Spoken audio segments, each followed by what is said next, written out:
வணக்கம். ரூபவாகினியின் பிரதான செய்திகள். நான் காயத்ரி ஸ்ரீ ஆனந்த். நான் சிபிஎம் ஷியாம்.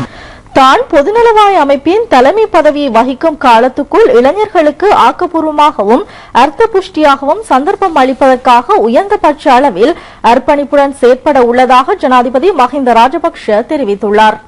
பொதுநலவாய அமைப்பின் எதிர்கால வெற்றி இளைஞர்களின் தொடர்ச்சியான அர்ப்பணிப்பில் தங்கியிருப்பதாக ஜனாதிபதி குறிப்பிட்டார். பொதுநலவாய அரசு தலைவர்கள் மாநாட்டுக்கு இணைவாக ஆரம்பமாகியுள்ள இளைஞர் பேரவையின் ஆரம்ப நிகழ்வில் அவர் இந்த கருத்துக்களை வெளியிட்டார்.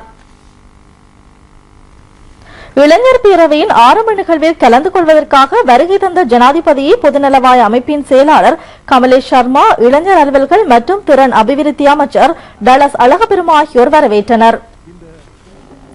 இளைஞர் பேரவை இன்று காலை 11 மணிக்கு ஆரம்பமானது.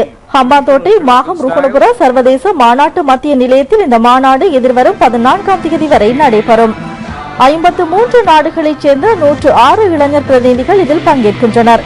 இலங்கை உள்ளிட்ட பொதுநலவாய அமைப்பைச் சேர்ந்த 54 உறுப்பு நாடுகளின் இளைஞர் தலைவர்களின் பங்கேற்புடன் முதலாவது இளைஞர் பேரவை 1997ஆம் ஆண்டு ஸ்கொட்லாந்தில் நடைபெற்றது. 2 வருடங்களுக்கு ஒரு தடவை இந்த கூட்டத்தொடர் ஒழுங்கு செய்யப்படுகிறது. இம்முறை தெரிவு செய்யப்படும் புதிய அதிகாரிகள் சபையின் உறுப்பினர்கள் கொழும்பில் நடைபெறவுள்ள மாநாட்டில் அரசு தலைவர்களை சந்திக்க உள்ளனர்.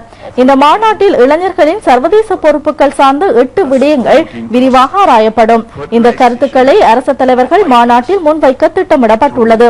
பாராளுமன்ற உறுப்பினர் நாமல் ராஜபக்சவின் மேற்பார்வையின் கீழ் மாநாடு ஒழுங்கு செய்யப்பட்டுள்ளது. ஆரம்ப நிகழ்வில் உரையாற்றிய ஜனாதிபதி பொதுநலவாய அமைப்பின் அடிப்படை கொள்கைகளுக்கு மதிப்பளித்து அனைத்து இன மக்களும் கௌரவமாகவும் சமத்துவமாகவும் வாழக்கூடிய நாடு ஒன்றை கட்டியெழுப்ப அரசாங்கம் அர்ப்பணிப்புடன் செயற்பட்டு வருவதாக குறிப்பிட்டார். இளைஞர்களுக்கு உயர் தொழில் வாய்ப்பை ஏற்படுத்திக் கொடுப்பதற்காக 2010ஆம் ஆண்டில் கொள்கை ரீதியில் தீர்மானம் மேற்கொண்டு இளைஞர்களின் அபிவிருத்திக்காக இலங்கை அரசாங்கம் மேற்கொண்ட நடவடிக்கை காரணமாக பாரிய வெற்றி அடைந்து கொள்ள முடிந்தது என ஜனாதிபதி குறிப்பிட்டார். 2014ஆம் ஆண்டு மே மாதம் ஐக்கிய நாடுகள் சபையின் ஆதரவுடன் இளைஞர்கள் தொடர்பான உலக மாநாட்டுக்கு உபசரணை வழங்கும் நாடாகவும் இலங்கை விளங்குகின்றது என ஜனாதிபதி கூறினார். தான் இளைஞராக இருக்கும் போதே பாராளுமன்றத்துக்குள் பிரவேசித்ததாக தெரிவித்த ஜனாதிபதி கடும் அர்ப்பணிப்புடன் பணியாற்றியதால் இன்று ஜனாதிபதி பதவியை வகிப்பதாக மகிழ்ச்சியுடன் நினைவு கூர்ந்தார். இளைஞர்களுக்கும் தன்னை போல் நோக்கங்களை நிறைவேற்றிக் கொள்வதற்குரிய பலமும் விருப்பமும் இருக்கும் என தான் நம்புவதாக ஜனாதிபதி குறிப்பிட்டார்.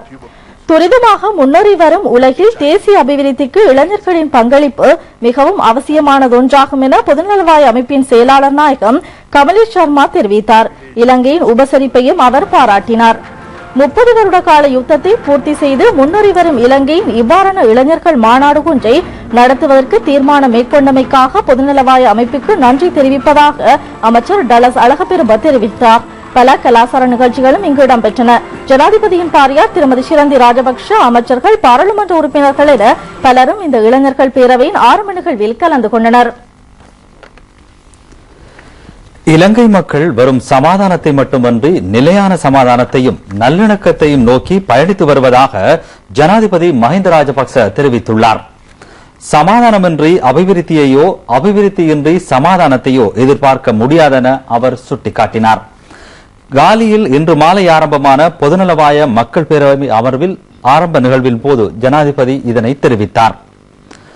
நாம் இலங்கையை உதாரணமாக எடுத்து பார்க்கும் போது 3 தசாப்த காலமாக அழிவையும் இரத்த களரியையும் பொருளாதார நஷ்டங்களையும் மனித கஷ்டங்களையும் ஏற்படுத்திய பயங்கரவாதத்திலிருந்து மீண்டுள்ளோம்.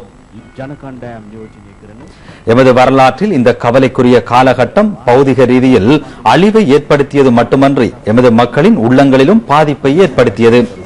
பல்வேறு தடைகளுக்கு மத்தியிலும் நாம் எமது முன்னோக்கிய பயணத்தில் ஈடுபட்டு வருகின்றோம். பொதுநலவாய ஒன்றியம் வெளியிட்ட 2013 அறிக்கைக்கு அமைய இலங்கை பொதுநலவாய நாடுகள் மத்தியில் 15வது இடத்தில் உள்ளது என்பதை நான் மகிழ்ச்சியாக கூறிக்கொள்ள விரும்புகின்றேன். 168 நாடுகள் மத்தியில் இலங்கை 68வது இடத்தில் உள்ளது. எதிர்வரும் வருடங்களில் நாம் இதையும் விட ஒரு நல்ல நிலைக்கு வருவோம். ஜனநாயகம், போட்டித்தன்மை, ஊடக சுதந்திரம், சமத்துவம், ஆண் பெண் இடைவெளி, சமாதானம், மனித அபிவிருத்தி, இளைஞர்கள் மற்றும் சுற்றாடல் செயற்பாடுகள் போன்ற பல்வேறு விடயங்களில் ஆழமாக ஆராய்ந்து அதில் முன்னேற்றம் காண்பதன் மூலம் அவ்வாறான ஒரு நிலையை அடைய முடியும். எமது நாடும் மக்களும் தற்போது எதிர்பார்ப்பது வெறும் சமாதானத்தை மட்டுமல்ல, நிலையான சமாதானத்தையும் நல்லிணக்கத்தையும் தான். நிலையான சமாதானத்தின் மூலமாக மாத்திரமே உரிய அபிவிருத்தியை அடைந்து கொள்ள முடியும். சமாதானமின்றி அபிவிருத்தியோ அபிவிருத்தியின்றி சமாதானமோ ஒருபோதும் ஏற்பட முடியாது. அபிவிருத்தியின் பயன்கள் அனைத்து மக்களுக்கும் கிடைக்கும் என நாம் உறுதிப்படுத்திக் கொள்ள வேண்டும் என்றும் ஜனாதிபதி குறிப்பிட்டார்.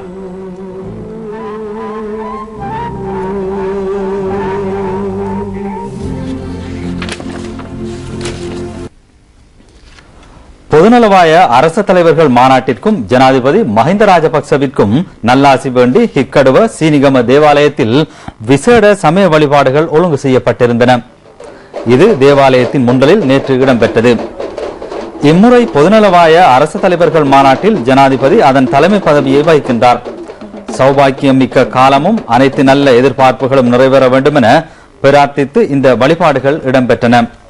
சீனிகம தேவாலயத்தின் பொறுப்பாளர் சரத் உள்ளிட்ட பலரும் இந்த நிகழ்வில் கலந்து கொண்டார்கள்.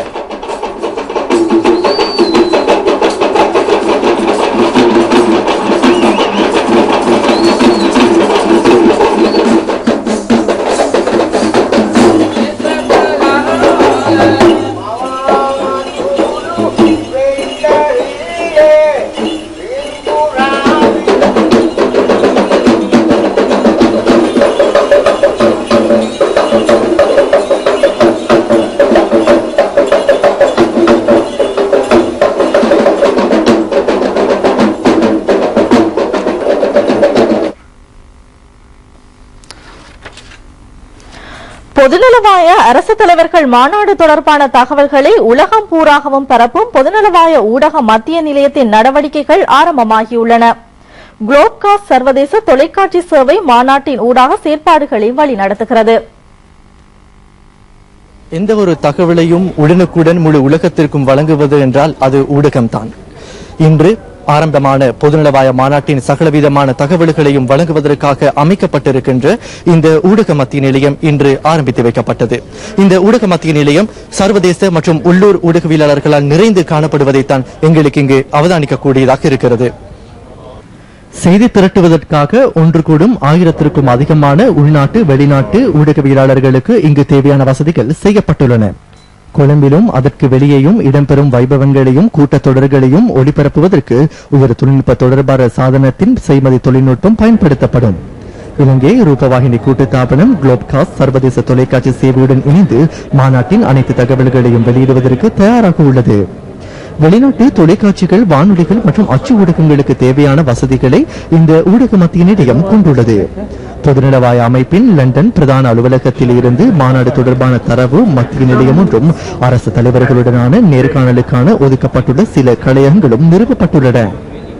மாநாட்டின் தகவல்களை திரட்டுவதற்கு தகுதி பெற்றுள்ள பல உள்நாட்டு வெளிநாட்டு ஊடகவியலாளர்கள் கொழும்பு கலதாரி ஹோட்டலில் ஊடக அடையாள அட்டையை பெற்றுக் கொண்டனர்.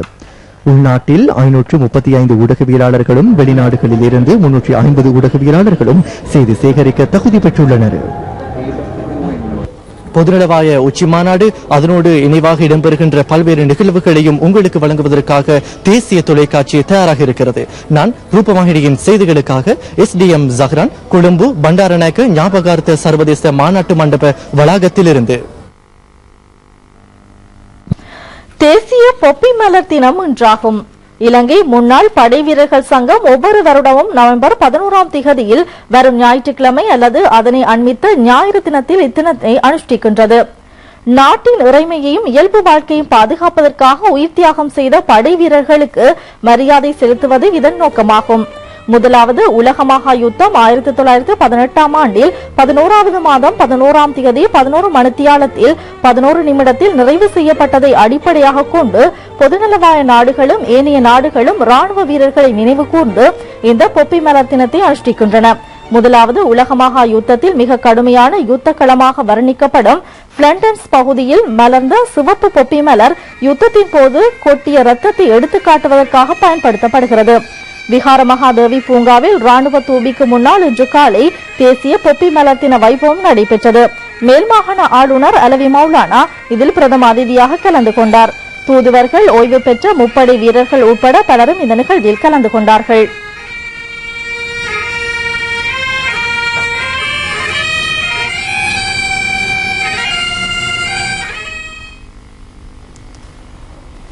பொதுநலவாய இளைஞர் பேரவை அமர்வில் கலந்து கொள்வதற்காக வருகை தந்துள்ள பிரதிநிதிகளுக்கென கலாச்சார களியாட்ட நிகழ்ச்சி ஒன்று ஒழுங்கு செய்யப்பட்டுள்ளது. ரன்மிஹித் என்ன டெலி சினிமா கிராமத்தில் இந்த நிகழ்ச்சி நேற்றிரவு இடம்பெற்றது. பல உள்நாட்டு கலாச்சார நிகழ்ச்சிகளும் இதில் உள்ளடங்கியிருந்தன.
கொழும்பு முகத்துவாரம் ஸ்ரீ வெங்கடேஸ்வர மகாவிஷ்ணு ஆலயத்தின் பத்மாவதி அறநெறி பாடசாலையின் 10வது ஆண்டு நிறைவு விழா முகத்துவாரம் நாவலர் மணி மண்டபத்தில் நேற்று நடைபெற்றது. ஸ்ரீ வெங்கடேஸ்வர மகாவிஷ்ணு ஆலய அறங்காவலர் கே துரைசாமி செட்டியார் தலைமையில் நடைபெற்ற இந்த நிகழ்வில் இந்து கலாசார அலுவல்கள் திணைக்களத்தின் பணிப்பாளர் திருமதி சாந்தி நாவுக்கரசன் பிரதம விருந்தினராகவும், முகத்துவாரம் இந்து கல்லூரி அதிபர் செல்வி PY முருகேசு சிறப்பு விருந்தினராகவும் கலந்து கொண்டனர். மாணவர்களின் கலை நிகழ்ச்சிகள், விருந்தினர் உரை, பிரமுகர்கள் கௌரவம், புத்தக வெளியீடு என்பன அங்கு இடம்பெற்றன. வடகொழும்பு அறநெறி பாடசாலைகளுக்கு இடையிலான நடன போட்டியும் வெற்றி பெற்றோருக்கு பரிசு வழங்குதலும் நடைபெற்றன. ஆலய அறங்காவலர் சபையினர், அறநெறி பாடசாலை நிர்வாகிகள், சமூக ஆர்வலர்கள், பெற்றோர், மாணவர்கள் உட்பட அதிக எண்ணிக்கையானோர் இந்த நிகழ்வில் கலந்து கொண்டனர். ஸ்ரீ பத்மாவதி அறநெறி பாடசாலையின் அறக்கட்டளை மூலம் வடகொழும்பு தமிழ் பாடசாலைகளைச் சேர்ந்த 38 மாணவர்களுக்கு நிதியுதவிகள் வழங்கப்பட்டன.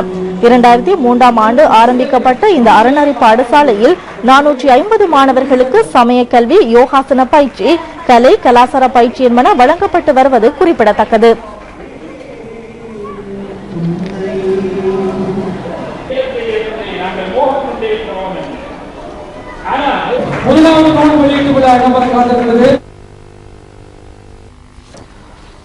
வரலாற்றில் மிக மோசமானது என விவரிக்கப்பட்ட பிலிப்பைன்ஸ் ஹையான் சூறாவளி காரணமாக 10,000 பேர் இறந்திருப்பார்கள் என அதிகாரிகள் தெரிவிக்கின்றனர்.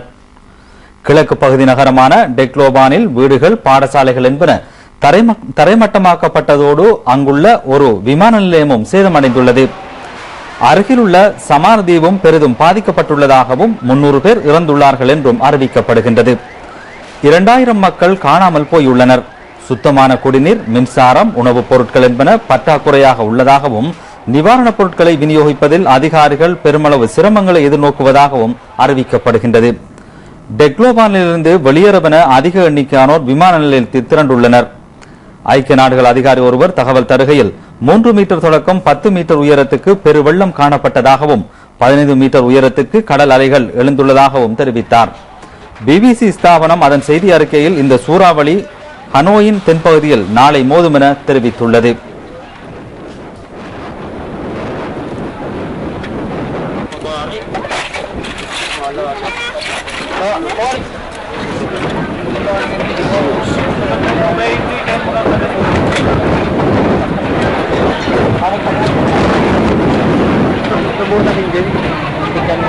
Sirang-sira yan, Jim.